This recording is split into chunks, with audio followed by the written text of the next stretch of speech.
아멘. 함께 기도하시겠습니다.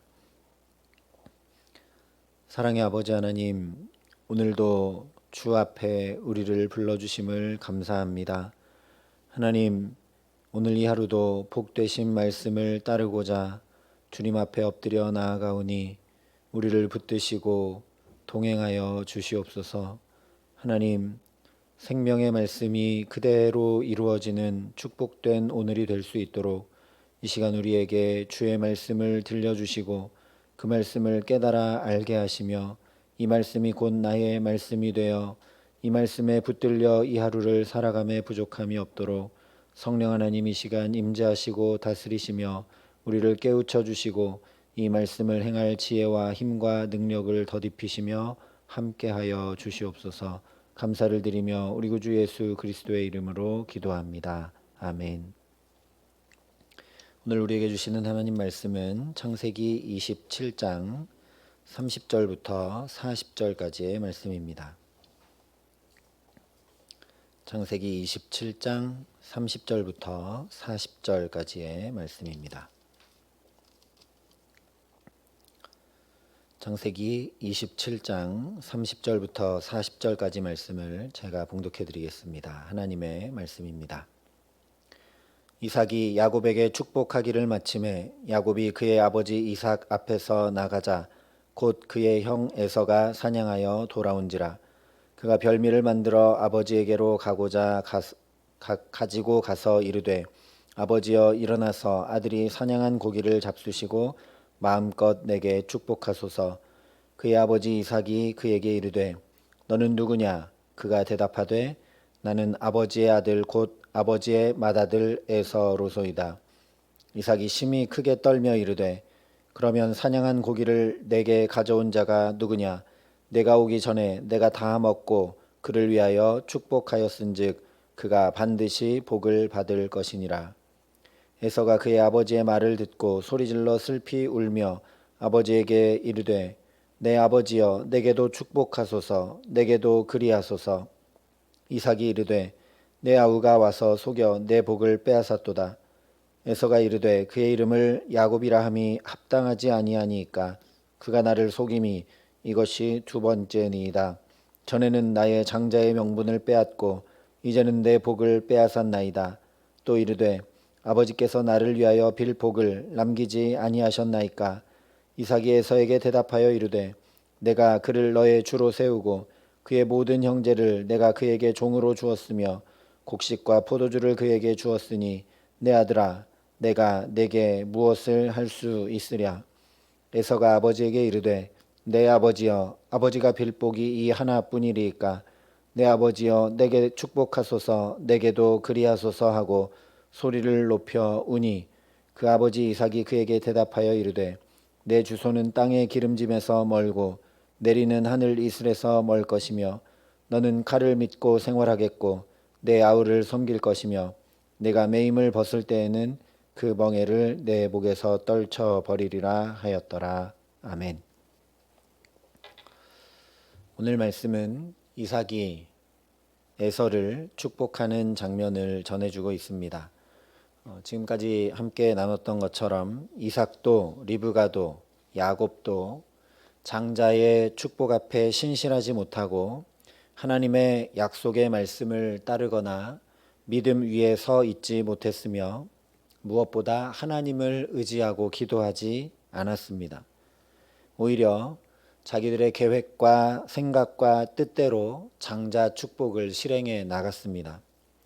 오늘 에서도 별반 다르지 않습니다. 특별히 에서는 자기를 사랑하고 어머니 리브가와 아들 야곱까지 배제시켜 버렸던 아버지 이삭의 영향을 자연히 받게 됩니다. 그런데 이삭이 처음 축복하려 할 때 2절에 이렇게 이야기를 했습니다. 내가 이제 늙어 어느 날 죽을는지 알지 못하니. 에서에게 장자의 축복을 주려고 하면서도 전혀 하나님의 말씀과 믿음에 대한 가르침은 없습니다. 자기가 언제 죽을지 모르니까 축복해야 되겠어서 축복하는 것입니다. 그러나 다른 신앙의 족장들을 보면 모두 다 죽을 때를 알고 죽을 때가 거의 다 되어 후손들을 불러 축복했습니다. 이삭은 정말로 영안이 어두워져서 자기가 어느 날 죽을지 알지 못했습니다. 실제 이렇게 장자의 축복을 하고도 20년을 더 살게 됩니다. 이렇게 하나님 중심에서 멀어진 이삭의 영향을 에서가 그대로 받습니다. 그러다 보니 에서는 들사람, 즉 세상 방법대로 사는 사람의 특징을 잘 드러내고 있습니다. 첫 번째, 세상의 방법대로 사는 사람들은 아주 이기적으로 나 중심적인 삶을 살아갑니다. 34절에 이렇게 말씀합니다. 에서가 그의 아버지의 말을 듣고 소리내어 울며 아버지에게 이르되 내 아버지여 내게 축복하소서 내게도 그리하소서. 이 말씀을 가만히 묵상하다 보면 에서가 꼭 고집을 피우고 때를 쓰는 어린아이처럼 행동합니다. 아주 이기적으로 오직 나 중심으로만 살아가는 모습을 보입니다. 아버지 이삭이 37절에 이미 축복을 했으니 어쩔 수 없다. 내 아들아, 내가 내게 무엇을 할 수 있으랴 라고 말하는데도 또다시 38절에 이렇게 이야기합니다. 에서가 아버지에게 이르되 내 아버지여, 아버지가 빌 복이 이 하나뿐이리이까 내 아버지여 내게 축복하소서 내게도 그리하소서 하고 소리를 높여 우니. 아버지가 무슨 축복 창고여서 하나 꺼내주고 그 다음에 또 꺼내주고 하면서 꺼내주고 또 꺼내줄 수 있는 것처럼 빌 복이 야곱에게 빌어준 그 축복밖에 없느냐고 말합니다. 나에게 줄 축복을 내놓으라고 되지도 않는 일에 그야말로 어린아이와 똑같이 떼를 쓰며 소리를 높여 웁니다. 아이들이 떼를 쓸 때는 부모의 상황도 마음도 또 자기가 왜 이렇게 되었는지 전혀 판단하지 못한 채 오로지 자기밖에 없어서 떼를 쓰고 우는 것처럼 아주 이기적이고 나밖에 없기 때문에 눈앞의 이익만 따르다 보니 아버지도 자기 유익과 만족을 위한 도구로 여겨버리고 끝까지 내게 복을 내놓으라고 울고 있는 것입니다. 두 번째로 세상의 방법을 따라 사는 사람들의 큰 특징은 거짓이 거짓인 줄도 모른 채 거짓을 행하며 살아간다는 것입니다. 36절에 이렇게 말씀합니다. 에서가 이르되 그의 이름을 야곱이라 함이 합당하지 아니하니이까 그가 나를 속임이 이것이 두 번째니이다. 전에는 나의 장자의 명분을 빼앗고 이제는 내 복을 빼앗았나이다. 또 이르되 아버지께서 나를 위하여 빌 복을 남기지 아니하셨나이까. 여기서 에서는 이 장자의 축복이 원래부터 마땅히 자기의 것인 양 행동을 합니다. 분명 25장에서 이 장자권을 가볍게 여겨 팥죽 한 그릇에 맹세까지 하고 자기가 동생 야곱에게 팔았습니다. 장자권을 가벼이 여겨 동생에게 판 장본인이 바로 에서 자신입니다. 그런데 마치 잘못이 자기에게 있는 것이 아니라 야곱에게 있다는 듯이 억울해하며 이야기합니다. 여기서 에서는 들사람, 즉 세상과 친밀한 사람, 세상의 방법을 따라 사는 사람의 특징을 잘 드러냅니다. 언제나 나의 이득만을 따라 살아가기 때문에 그 이득을 얻기 위해서는 어떤 거짓말이라도 용납되는 것이 세상의 방법입니다. 그래서 에서가 아주 천연덕스럽게 그의 이름을 야곱이라 함이 합당하지 아니하니이까 그가 나를 속임이 이것이 두 번째니이다. 전에는 나의 장자의 명분을 빼앗고 라고 거짓말을 합니다. 장자의 명분은 분명 자기가 맹세하고 판 것이지 야곱이 빼앗은 것이 아닙니다. 그런데 에서는 자기가 거짓말하고 있다는 것 자체도 인식하지 못한 채 거짓말을 합니다. 먼저 태어난 자기가 당연히 장자고 그 장자권은 당연히 자기 것이기에 빼앗겼다라고 말하는 것입니다. 이렇게 자기의 잘못은 감추고 자기의 이권만 챙기려 들고 손해볼 것 같은 모든 것에 대해 거짓을 아주 자연스럽게 행합니다. 사실 25장에서 팥죽 한 그릇에 팔며 했던 맹세는 단순히 말만 하는 그런 맹세가 아닙니다. 맹세라는 단어의 원뜻은 7번 말하다입니다. 즉 온전히 말하는 것을 표현하는 것입니다. 출애굽기 22장 11절과 민수기 5장 19절에 똑같은 단어가 사용된 경우를 살펴보면 성경적으로 이 맹세는 단순히 사람끼리 그렇게 하겠다라고 약속하는 정도가 아니라 하나님의 권위와 하나님의 존재 앞에서, 그 임재 앞에서 맹세하는 당사자 간에 7번 하나님과 사람 앞에 이야기하며 이 맹세를 신실히 이행할 것을 서약하는 성스러운 의식입니다. 그런데 에서는 동생 야곱이 정당하게 그렇게 취한 장자권을 마치 자기가 넘긴 적이 없는 것처럼 말을 합니다. 자기가 하나님 앞에서 7번이나 말하고 맹세한 일조차 아무렇지 않게 없었던 일처럼 무시해버리는 그런 사람이라는 말씀입니다. 결국 39절과 40절이 이렇게 말씀합니다.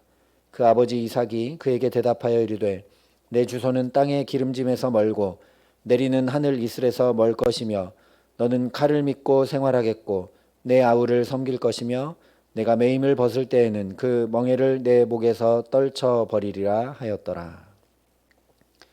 세상의 방법을 따라 살면 풍요롭게 살고 잘 살 것 같지만 땅의 기름짐에서 멀어지고 오히려 하늘 이슬에서 멀어지는 삶이 나타나고 말게 됩니다.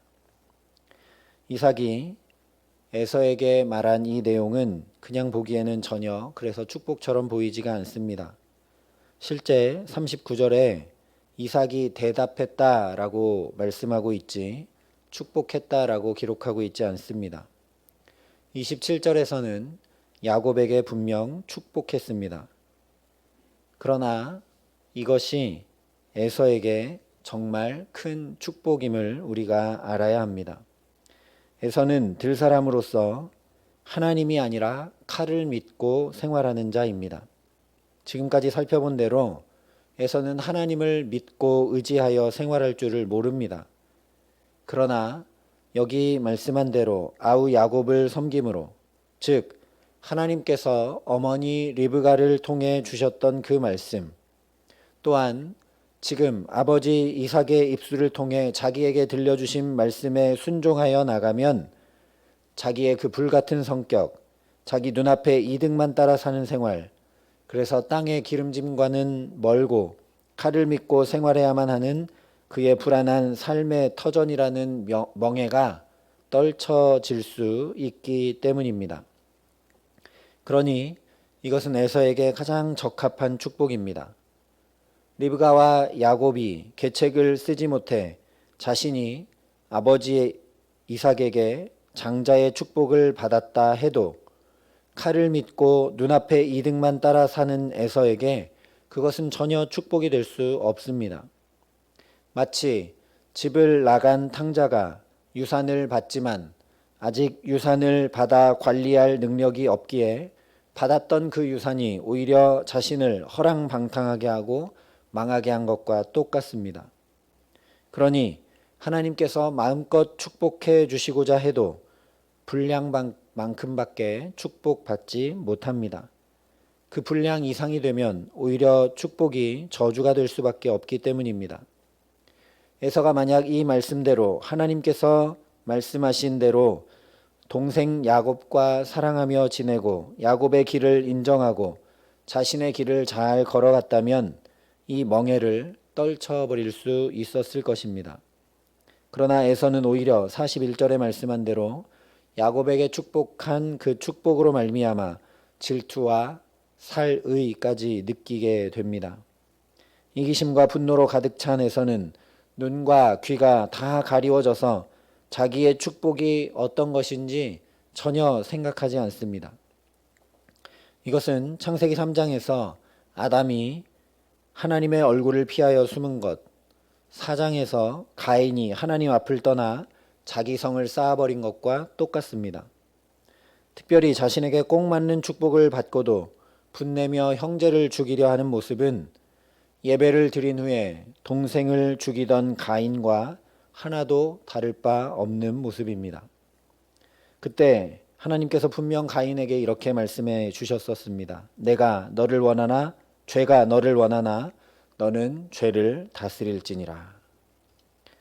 그러니 사실 에서는 이 순간 하나님 앞에 엎드렸어야 했습니다. 하나님을 전혀 찾을 줄 모르는 에서를 하나님께서 아담처럼 가인처럼 안타까이 부르고 계신 사건이기 때문입니다. 마땅히 자기가 받을 줄 알았던 축복이 물거품이 되어버리고 자기가 통곡하여 울 만큼 좌절할 그런 사건이 자기 앞에 펼쳐졌음에도 불구하고, 즉 우리가 말하는 대로 거의 망했다고 느껴질 정도의 심각한 사건이 자기 앞에 펼쳐졌는데도 에서가 하나님을 찾지 않습니다. 사실 에서만이 아니라 이삭의 가족 모두를 하나님이 부르고 계신 사건입니다. 아프면 응당 병원과 의사와 약을 찾는 것처럼 각자 자기 뜻과 계획이 있어 자기 나름대로 부단히 실행해 보았지만 결국 네 사람 모두 각자의 꿈이 물거품이 되어버렸으니 엎드려 하나님을 찾아야 하는 것입니다. 그래서 오늘 37절에 이삭이 내가 무엇을 할 수 있으랴? 내가 무엇을 할 수 있으랴? 탄식했던 이 말이 사실은 이삭과 리브가와 야곱과 에서 모두 하나님 앞에 엎드려 간절히 토로해야 할 기도입니다. 오늘 저와 여러분이 하나님 앞에 이 외마디 기도를 가지고 엎드려 나아갈 수 있기를 간절히 소망합니다. 하나님, 내가 무엇을 할 수 있겠습니까? 하나님, 내가 무엇을 할 수 있겠습니까? 이 문제 앞에, 이 질병 앞에, 이 상황과 환경 가운데 저는 할 수 있는 것이 아무것도 없음에도 불구하고 여전히 내 힘과 내 계획과 내 능력과 내 뜻대로 살려고 애쓰고 있습니다. 하나님, 나의 뜻과 계획이 먼저 살아 움직이는 나의 모습을 긍휼히 여겨 주시옵소서. 하나님이 흔드시면 견딜 수 있는 것이 아무것도 없고 하나님이 세우시면 무너뜨릴 것이 아무것도 없음을 분명히 알 수밖에 없는 이 코로나 상황을 지나고 있음에도 기도가 잘 터져나오지를 않습니다. 하나님, 내가 무엇을 할 수 있겠습니까? 엎드려 주의 자비를 구하오니 우리 고통의 멍에를 벗겨주시고 주의 자비와 긍휼과 은혜와 생명으로 역사하여 주옵소서. 우리가 한마음으로 기도하며 주님께 나아가고 주님께 의탁하기에 날마다 우리 짐을 지시는 주, 곧 우리의 구원이신 하나님을 찬송케 하시는 귀하고 복된 날 되게 하시기를 우리 구주 예수 그리스도의 이름으로 간절히 축원합니다. 함께 기도하시겠습니다. 아버지 하나님, 하나님을 찾으라고, 하나님 앞에 엎드리라고 우리에게 끊임없이 말씀해 주시고 우리에게 상황과 환경과 사건들을 통해 보여주심에도 불구하고 여전히 내 뜻과 내 계획이 하나님 살아 움직이고 있음을 긍휼히 여겨 주시옵소서. 아버지 하나님, 오늘에서처럼 내게 중차대한 문제가 발생했음에도 불구하고 엎드릴 줄 모르는 교만을 떨칠 수 있도록 은혜를 더하여 주시고 하나님, 날마다 우리의 짐을 대신 져주시는 그 주님을 바라보며 이 짐을 내가 힘겹게 다 걸머지고 가는 것이 아니라 수고하고 무거운 짐진 자들아 다 내게로 오라 하신 주님의 그 말씀을 깊이 새겨듣고 오늘도 먼저 주님께 나아가 주님께 의탁하고 주님께 지혜를 구하고 내가 무엇을 할 수 있겠습니까? 하나님, 나는 아무것도 할 수 없습니다. 내게는 지혜도 없고 능력도 없고 하나님, 주께서 돕지 않으시면 이 하루를 살아갈 수 없습니다 고백하며 주 앞에 이 시간 엎드려오니 우리에게 자비와 긍휼을 베푸시고 이 하루 주께서 주의 강한 오른손으로 우리를 붙드시고 동행하여 주셔서 말씀하신 그대로 정말 주께서 우리의 모든 짐을 대신 져주시고 우리로 주님을, 구원의 주님을 찬송케 하시는 놀라운 은혜를 덧입어 이 하루 살아갈 수 있도록 우리 모두와 함께하여 주시옵소서. 이제는 친히 우리의 구원이 되어주신 우리 구주 예수 그리스도의 은혜와 그 독생자 예수를 아낌없이 내어주신 아버지 하나님의 놀라우신 사랑하심과 오늘도 우리의 마음과 영혼을 깨우쳐 돌이켜 하나님을 향할 수 있도록 하나님 앞에 엎드릴 수 있도록 우리와 함께 하시는 성령 하나님의 교통하시고 역사하심이 여기 머리 숙여 주님 저는 아무것도 할 수 없습니다. 내게 주의 자비와 긍휼과 능력과 지혜를 더딥히시고 오늘도 주의 강한 오른손으로 붙들어 인도하시고 함께하여 달라고 주님 앞에 간구하고 소원하며 나아가는 여기 모인 모든 주의 성도들과 사랑의 빛교회 모든 교우들과 이 나라 이 민족과 이 귀한 복음을 오늘도 세계 만방에 전하시는 선교사님들 가운데 이제로부터 영원토록 함께 하시기를 간절히 축원하옵나이다. 아멘.